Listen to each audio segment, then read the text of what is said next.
So with Cold War Zombies finally being announced, and I'm so happy that they announced it, it's probably one of the best trailers that they've done for Cold War. Blew the multiplayer reveal out of the water. There were some subtle details that I saw in the trailer that I think are quite important to actually tell us about some of these mechanics that are going to be coming into the game. So the first one that I think is important is when they turn on the power, we can see this bright purple orb floating in the middle of the large room that people originally thought was the transit power room for some reason. Later on, we actually see Pack-a-Punch in that exact same location. So there has to be something with turning on Pack-a-Punch that's going to put Pack-a-Punch in that location. We don't know how exactly, but I believe it may have something to do with travelling to the Dark Aether. But we're going to have to find out about that. Another important thing is the perk redesign. So for most of them they looked the same. Speed Cola looked a little different because it had the Hawaiian flowers printed all over it. It sort of looked like the Scooby-Doo Mystery Machine for some reason. But a more noticeable one was Deadshot Darkrai, but I think they changed the name. It's not that anymore. I think it's Deadshot Dealer now. I may be wrong, but you can see it has like this metal theme with a flaming skull on top. Now this may just be a visual change, but it may actually be hinting that Deadshot has a new function, because Deadshot was sort of memed on. It was kind of useless. I believe at one point all Deadshot did was when you aim towards the head, which if you used a mouse and keyboard wouldn't even work for you. Deadshot actually had no purpose, so it might be possible now that Deadshot actually does fire damage on headshots, which I think would be a really good perk for it. Another one which I think is actually probably one of the more important details is when the wonder weapon is shown in the box, like the BFG sort of thing, and it looks like an amazing wonder weapon. You can actually see there is a gold outline on the outside of this. I believe that so we already know that rarity is going to be within this game. We don't know what colours, but if we were to guess, it's going to be similar to Warzone. So we're going to have the white, the green, the blue, the purple and the gold. And this wonder weapon comes out gold. This could generally just be a wonder weapon category, so wonder weapons will come out as a gold rarity by default. But it's also possible that wonder weapons could come out at all rarities, and the higher the rarity, it might get more ammo, it might have a better reload, because damage for that wonder weapon seems to be infinite. It seems to one-shot no matter what. So it would be really good if you could get different rarities that had different ammo capacities and different reload speeds, because then that would still want you to push for that higher rarity. The next important thing is enemy drop loot. There was a few times within the trailer where we saw things get dropped by zombies. The most notable when they are all on the plane wing fighting, you can actually see some white and blue equipment get dropped. I believe one of them is some sort of grenade, and I think the other is sort of like an ammo pouch, so it might actually be like Vulture Aid. You can actually just get ammo dropped on the floor, which would be quite useful, especially for those sort of like lower ammo count weapons that do a lot of damage. Another detail, this one I think was quite obvious, but I think some people who may have blinked or looked away may have not realised what it was, but a player with the War Machine, he has like a purple glow, and it looks like zombies are ignoring them. So this looks like to be some sort of zombie blood. Now this may be linked to the specialist system that we have, where I believe it's going to work a bit like World War II, so you know, you have these different abilities. So we had infinite ammo, we had sort of like a stun, we had the camouflage, and actually I can't remember what the last one was. But yeah, there was different mechanics in that which you could go with, and it looks like we're going to take the same route here. There may not be the upgrades, they might be simpler because they don't really want them to be too powerful. I think they want your survivability to actually be off how you play with your guns and not rely on these crutch things, because that was a big issue in Black Ops 4 and I think they've acknowledged it. The next two, one of them I'm very excited for, and the other one I think everyone noticed. So the first one is the Dark Aether.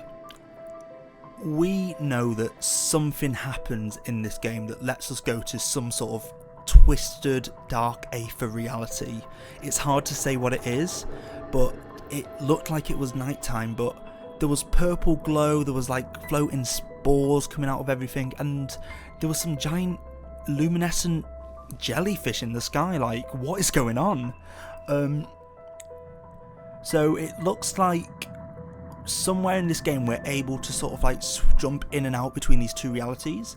Some people may think that this is a different part of the map, but it looks like it's actually within the same bit of the map, because we can see different scenes where the locations are exactly the same wall buys, the same perk machines around it. It'll seem weird to have the same perk machines in two different realities. Like, it would be cool if you could actually just play in the Dark Aether and you have someone else training in the exact same location, but in normal reality. But it seems like it might be similar to Shangri-La. So in that map you could enable Eclipse mode. This might be something similar. You can change modes, which would be for Easter egg steps. Maybe that's how you would get to Pack-a-Punch and that. It's really hard to say, but you know, we've only got to wait a month. It's going to be a tough month, but I'm looking forward to it.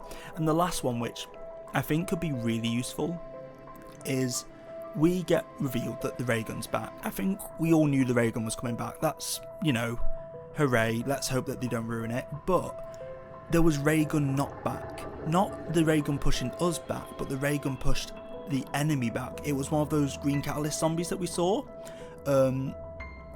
He shot the ray gun, and the ray gun seemed to stun and push that enemy back. And, you know, some people might go, oh, well, you know, that's kind of cool, like, the ray gun's got force on it.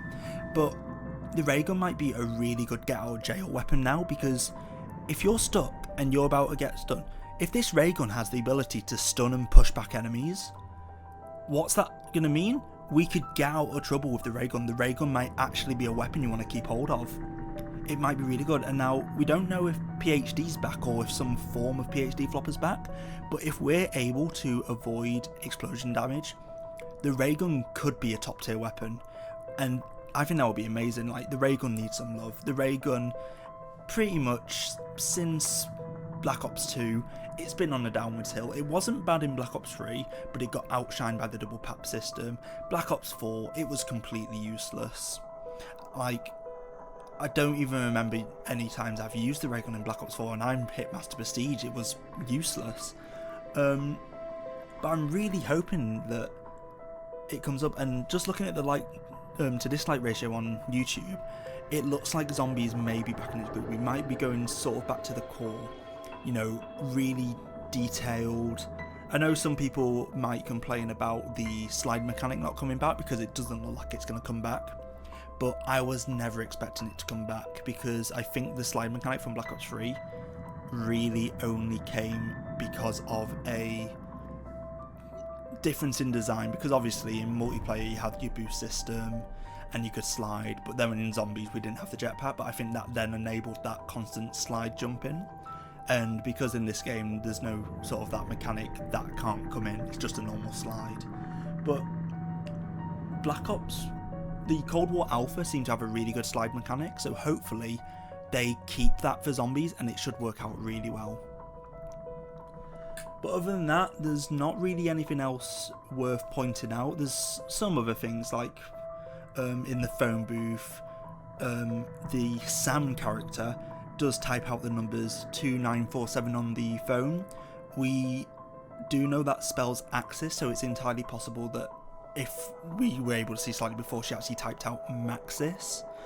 This would be a really nice detail and would hint at this being Sam, but I think we already knew this was Sam because she quotes, "It's happening again," and it seems that no one was aware about this zombie stuff, only her and this Omega organisation, so it's kind of hinting that this is Samantha. We don't know for certain, but it looks like they made it a bit too obvious. There are some issues about her age, because in the trailer she looks to be around 30. Not sure exactly, you know, it's a game, but that wouldn't really add up because, you know, she's way older than, or she was way younger, way further back. But, you know, there can be reasons for this, like at the end of Tag, the Toten, in the cutscene when she's walking out, we don't know when she's going to get dropped. She could just get dropped in a different time period, which then would add up to her being around 30 in the Cold War era. We don't know. But that was kind of an obvious detail. I think most people, the second they said Sam, were like, oh, it's Samantha Maxis. But we're just going to have to find out. I think this is going to be a really good year for zombies. I'm getting excited. The battle pass progression, I can't stop thinking about this game. I've watched the trailer loads. I love it. But other than that, there's going to be some more breakdowns. There's actually a lot of stuff I want to talk about. I've got a whole spreadsheet full of it.